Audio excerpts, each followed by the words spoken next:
Assalamualaikum warahmatullahi wabarakatuh. Gimana kabarnya teman-teman semuanya? Semoga baik-baik saja. Pada video kali ini kita akan melanjutkan lagi teman-teman semuanya untuk soal dan pembahasan untuk jabatan fungsional jalan dan jembatan P3K tahun 2022 untuk dan selanjutnya untuk SKB CPNS tahun 2023 untuk tahun ini teman-teman semuanya. Mari kita mulai teman-teman semuanya. Nomor 16, kriteria desain utama dalam perencanaan desain geometri jalan adalah A. Kelas penggunaan jalan, B. Tipe jalan, C. Jenis perkerasan, D. Ukuran jalan, dan E. Ruang jalan.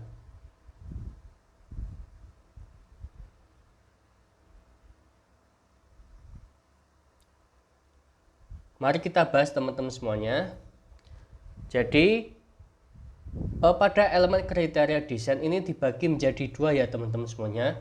Ini untuk kriteria desain utama dan kriteria desain lainnya.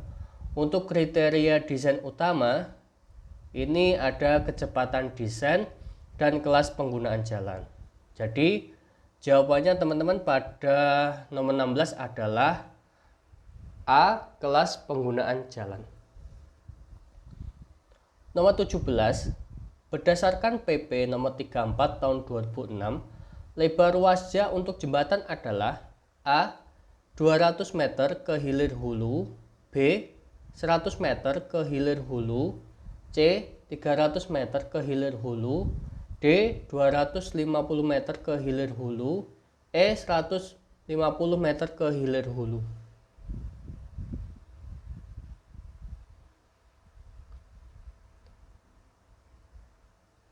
Oke, mari kita bahas teman-teman semuanya. Jadi menurut PP nomor 34 tahun 2006, dalam hal ruang milik jalan tidak cukup luas, lebar ruas pengawas jalan atau ruasnya sebagaimana dimaksud pada ayat 1 ditentukan dari tepi badan jalan paling sedikit dengan ukuran sebagai berikut. A. Jalan arteri primer ini 15 meter, B. Jalan kolektor primer 10 meter, C. Jalan lokal primer 7 meter, D. Jalan lingkungan primer 5 meter, E. Jalan arteri sekunder 15 meter, F.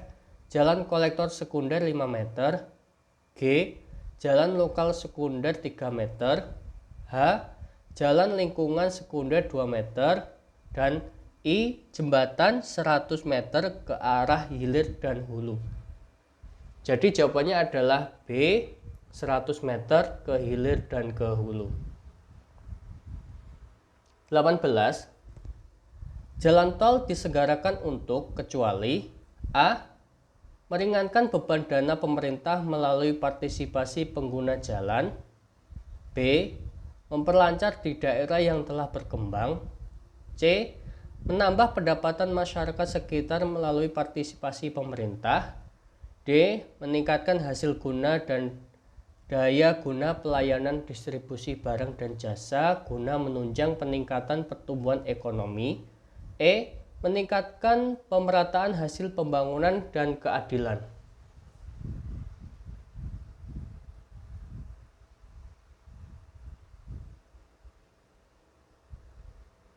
Oke, mari kita bahas teman-teman semuanya ya.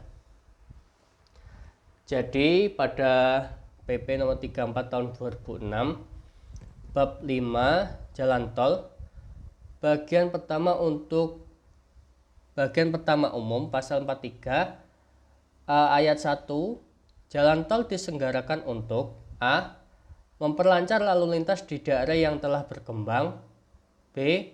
Meningkatkan hasil guna dan daya guna pelayanan distribusi barang dan jasa guna menunjang peningkatan pertumbuhan ekonomi, C. Meringankan beban dana pemerintah melalui partisipasi pengguna jalan, D. Meningkatkan pemerataan hasil pembangunan dan keadilan. Jadi jawabannya adalah C. Menambah pendapatan masyarakat melalui partisipasi pemerintah. 19.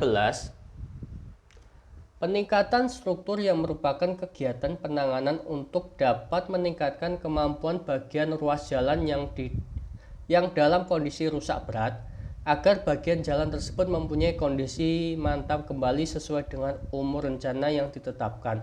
Merupakan pengertian dari A. Pemeliharaan rutin jalan. B. Pemeliharaan berkala jalan. C. Rehabilitasi jalan. D.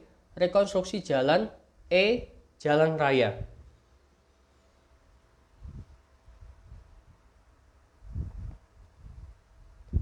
Mari kita bahas teman-teman semuanya ya. Pengertian pemeliharaan rutin adalah kegiatan merawat serta memperbaiki kerusakan yang terjadi pada ruas-ruas jalan dengan kondisi pelayanan mantap. Kemudian pemeliharaan berkala jalan adalah kegiatan penanganan pencegahan terjadinya kerusakan yang lebih luas dan setiap kerusakan yang diperhitungkan dalam desain agar penurunan kondisi jalan dapat dikembalikan pada kondisi kemantapan sesuai dengan rencana. Rehabilitasi jalan adalah kegiatan penanganan pencegahan terjadinya kerusakan yang luas dan setiap kerusakan yang tidak diperhitungkan dalam desain yang berakibat menurunnya kondisi kemantapan pada bagian atau tempat tertentu dari ruas jalan dengan kondisi rusak ringan agar penurunan kondisi kemantapan tersebut dapat dikembalikan pada kondisi kemantapan sesuai dengan rencana. Jalan raya adalah merupakan suatu lintasan yang bertujuan untuk melewatkan lalu lintas orang atau barang dari suatu tempat ke tempat yang lainnya. Jadi nomor 19 adalah D. Adalah pengertian dari rekonstruksi jalan. 20. Pemeliharaan rutin jalan meliputi hal sebagai berikut, kecuali A. Pemeliharaan atau pembersihan bahu jalan. B. Pengisian celah atau retak permukaan atau sealing. C. Pengasaran permukaan atau regrowing.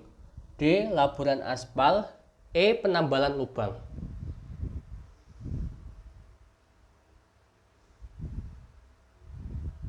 Mari kita bahas teman-teman ya untuk pemeliharaan rutin. Adapun kegiatan lainnya yang termasuk dalam kegiatan pemeliharaan rutin adalah pemeliharaan dan pembersihan bahu jalan,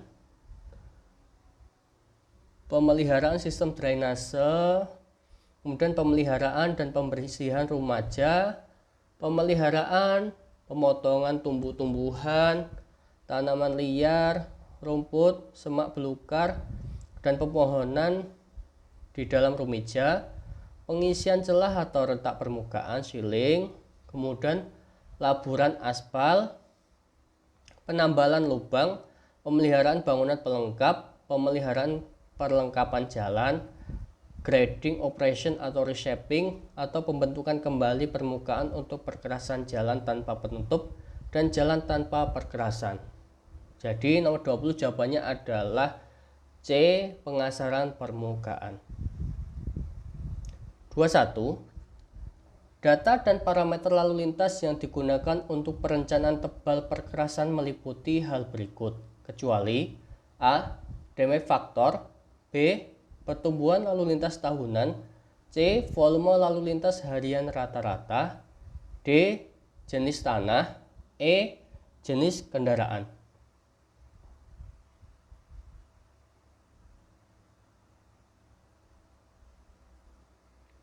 Oke, mari kita bahas teman-teman semuanya.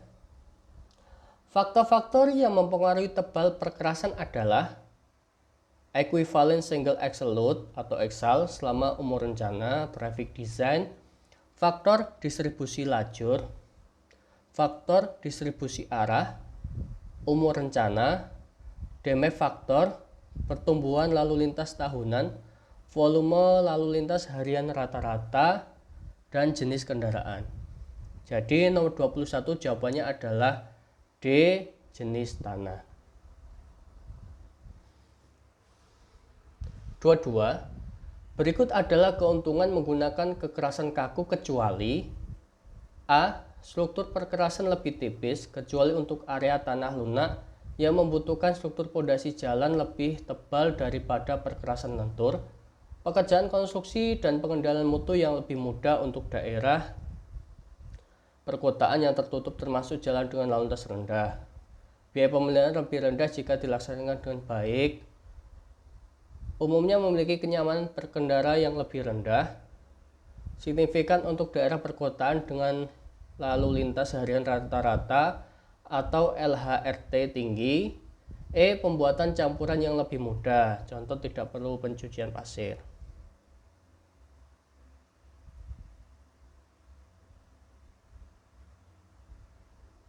Oke, mari kita bahas teman-teman semuanya. Jadi, beberapa keuntungan dari perkerasan kaku adalah struktur perkerasan lebih tipis, kecuali untuk tanah lunak.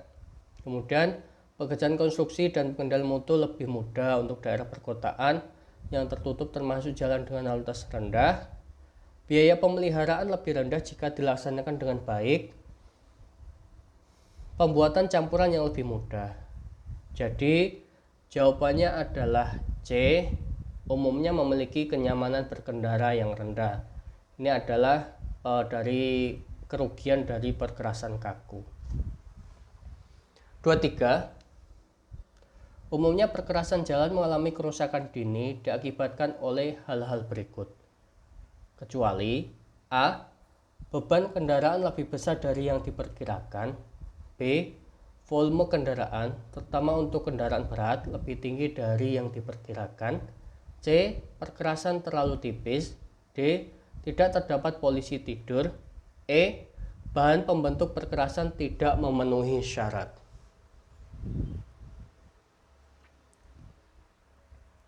Oke, mari kita bahas teman-teman semuanya. Umumnya perkerasan jalan mengalami kerusakan dini diakibatkan oleh A, beban kendaraan lebih besar dari yang diperkirakan. 2. Volume kendaraan, terutama untuk kendaraan berat, lebih tinggi dari yang diperkirakan. 3. Perkerasan terlalu tipis. 4. Bahan pembentuk perkerasan tidak memenuhi syarat. 5. Pelaksanaan pembangunan buruk. 5. Drainase buruk sehingga perkerasan sering tergenang air. Jadi jawabannya adalah D, tidak terdapat polisi tidur. 24. Akibat beban yang berulang-ulang, suatu saat nanti perkerasan mengalami retak-retak akibat kelelahan, biasa dikenal dengan istilah A, fatigue, B, polis agregat, C, distorsi, D, bleeding, E, fuzzling.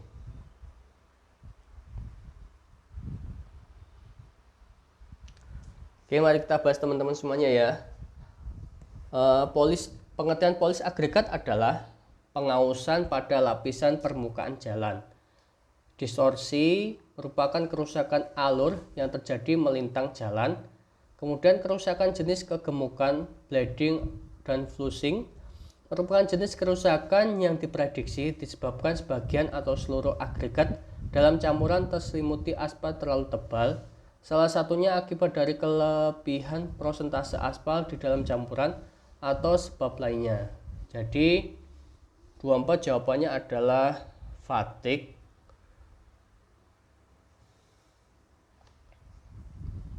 25. Beberapa kondisi perkerasan yang direkomendasikan untuk dilakukan penanganan pemeliharaan preventif perkerasan jalan diantaranya kecuali A, kondisi struktur masih stabil. B, perkerasan yang telah mengalami oksidasi. C, pelapisan kembali untuk penebalan lapisan jalan. D, sudah mengalami pelepasan butir ringan atau warnanya memudar. E, sudah menjadi alur dan retak pada perkerasan lentur.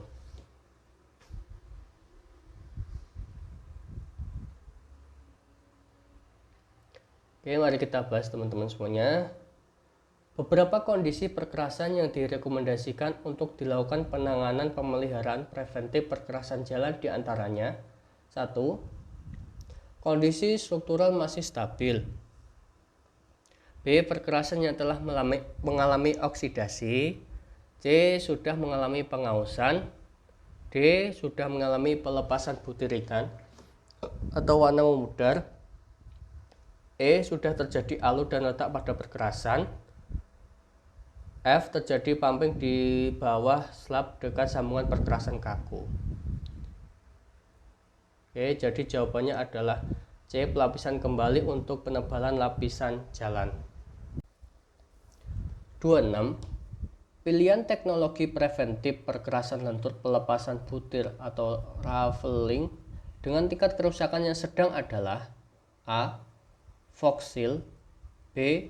Chip seal, C. Slurry seal, D. Microsurfacing, E. Thin HMA overlay atau dalam kurung LTBA. Mari kita bahas teman-teman semuanya ya. Ini pada tabel 5, pilihan teknologi preventif perkerasan lentur. Ini pelepasan butir atau raveling. Untuk yang sedang ini berupa jadi jawabannya adalah C. Sealing, chip sealing, chip seal. 27. Pilihan teknologi preventif perkerasan kaku retak melintang transfer crack dengan tingkat kerusakan sedang adalah A. Joint and crack sealing, B. Cross stitching, C. Double retrofit, D. Partial deep repair, E. Full deep repair.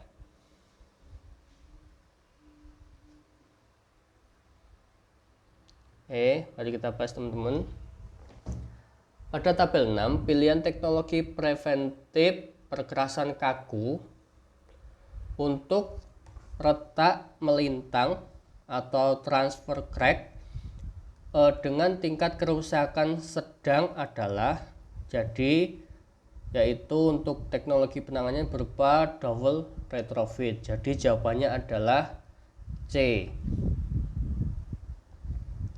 Kemudian nomor 28, berikut adalah kelebihan dari metode seal frog seal kecuali A. Penundaan penuaan aspal, B. Menggunakan polimer termodifikasi sehingga mudah rekat, C. Mengisi celah retak halus atau kecil dan mengisi rongga pada permukaan perkerasan, D. Menjadikan permukaan aspal kedap air, E. Melapisi permukaan partikel agregat agar tidak terjadi lepasnya butiran atau raveling.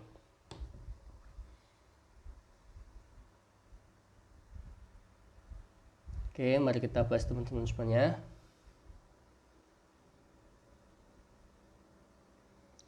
Pada Fox seal,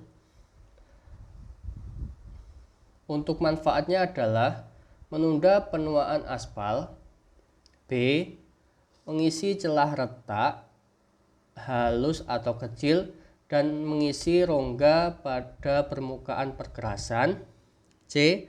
Melapisi permukaan partikel agregat agar tidak terjadi lepasnya butiran atau raveling, D. Menjadikan permukaan aspal kedap air. Jadi jawabannya adalah B. Menggunakan polimer termodifikasi sehingga mudah rekat.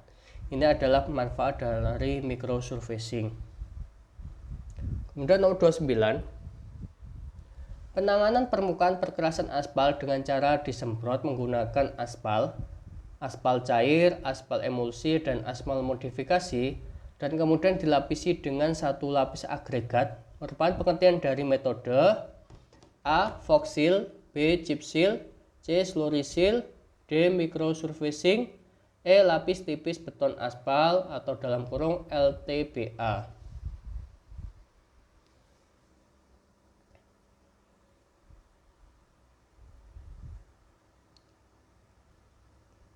Oke, jawabannya adalah chip seal. Mari kita bahas teman-teman ya. Berikut ini adalah beberapa teknologi perbaikan. Ini ada bubur aspal, slurry seal, kemudian lapis permukaan, microsurfacing, dan lapis tipis beton aspal. Mungkin nanti teman-teman bisa baca ya untuk uraian serta manfaat dan untuk keterangannya. Kemudian nomor 30, 30. Tata cara pelaksanaan metode dowel retrofit adalah sebagai berikut kecuali A. Pembuatan batas-batas celah, B.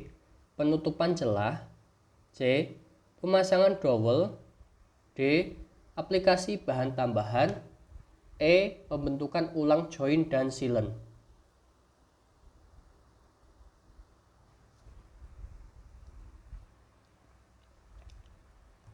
Oke, mari kita bahas teman-teman semuanya ya. Jadi, tata cara pelaksanaan metode dowel retrofit sebagai berikut. Yang pertama, nomor 1 ini pembuatan batas-batas celah. Kemudian nomor 2, pembentukan celah. 3, pemasangan dowel. 4, aplikasi bahan tambahan. 5, pembentukan ulang join dan sealant. Jadi, nomor 30 yang salah adalah penutupan celah. Sekian video dari saya untuk soal dan pembahasan ahli jalan dan jembatan. Terima kasih teman-teman yang sudah menonton. Jangan lupa untuk di like, komen, serta di subscribe channel ini sehingga saya nanti bisa upload untuk video part-part selanjutnya. Terima kasih. Assalamualaikum warahmatullahi wabarakatuh.